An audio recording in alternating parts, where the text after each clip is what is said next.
एक बाप अपनी कहानी यूं सुनाता है। एक दिन मेरी बेटी अपनी नन्ही बच्ची को साथ लेकर मेरे दरवाजे पर आ खड़ी हुई। आंखें सूजी हुई, आवाज भरी हुई। वो अपने शौहर से नाराज थी। ये पहली बार नहीं था, पहले भी ऐसा होता था और मैं हर बार उसे समझा बुझाकर वापस भेज देता था। मैं कहता था, बेटा घर बनाना आसान नहीं होता, उसे संभालना पड़ता है। मगर इस बार उसने साफ कह दिया, मैं वापस नहीं जाऊंगी। मैंने उसकी बात सुनी और मुझे अंदाजा हो गया कि कसूर ज्यादा उसके शौहर का है। फिर भी मैंने उसे नरमी से कहा, बेटा वो तुम्हारा शौहर है, तुम्हारी बच्ची का बाप है, मैं खुद तुम्हें वापस लेकर जाऊंगा। मैं उसे लेकर उसके घर पहुंचा। दरवाजे के सामने रुक कर कहा, तुम पहले जाओ, दस्तक दो। दरवाजा खुला और जो अल्फाज मैंने सुने वो आज तक मेरे दिल में गूंजते हैं। उसने सख्ती से कहा, अगर तुम्हारे घर वाले तुम्हें खुला सकते थे तो वापस क्यों आई हो? मैं वहीं जम गया, जैसे किसी ने मेरे सीने में आग भर दी हो। उसने मुझे देखा तो घबरा गया, बोला, आइए चचा जान। मगर मैंने उसकी आंखों में देखकर कहा, बेटा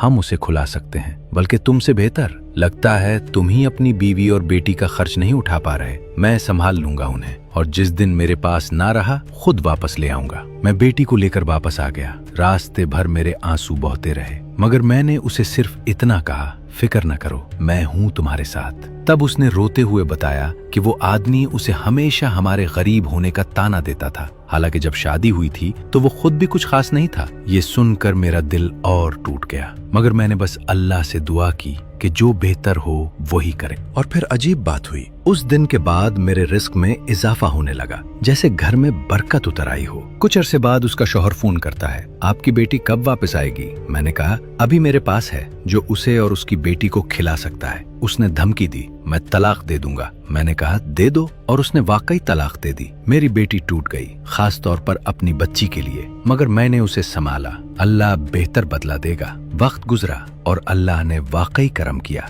एक नेक, समझदार और खुशहाल घराने का लड़का रिश्ता लेकर आया। उसने मेरी बेटी को उसकी बच्ची समेत कबूल किया। वो शादी हुई और मेरी बेटी की जिंदगी बदल गई। सुकून, इज्जत, खुशी, सब कुछ वापस आ गया। फिर एक दिन वो दोबारा मेरे पास आई, इस बार गुस्से में। मैंने बात सुनी तो समझ गया कि इस बार गलती उसी की है। मैंने कहा, चलो मैं तुम्हें खुद वापस छोड़ आता हूँ। रास्ते में मेरा दिल धड़क रहा था, डर था कि कहीं फिर वही अल्फाज न सुनने पड़ी। हम दरवाजे पर पहुंचे। मैंने कहा, बेटा दस्तक दो। वो हिचकिचाई, मगर मैंने हिम्मत दी। दरवाजा खुला और उसके शौहर ने मुस्कुरा कर कहा, सच कहूँ तो घर तुम्हारे बगैर सोना हो गया था। फिर मेरी तरफ देखा और बोला, आइए चचा जान, आप आए तो घर रोशन हो गया। बस वो लम्हा ऐसा था कि मेरी आंखों से आंसू बह निकले। वो घबरा गया, क्या हुआ? मैंने बमुश्किल कहा, ये गम के नहीं, खुशी के आंसू हैं। आज मुझे यकीन हो गया कि मेरी बेटी महफूज है। अब मेरा दिल मुतमईन है। ये कहानी मुझे एक बात सिखा गई,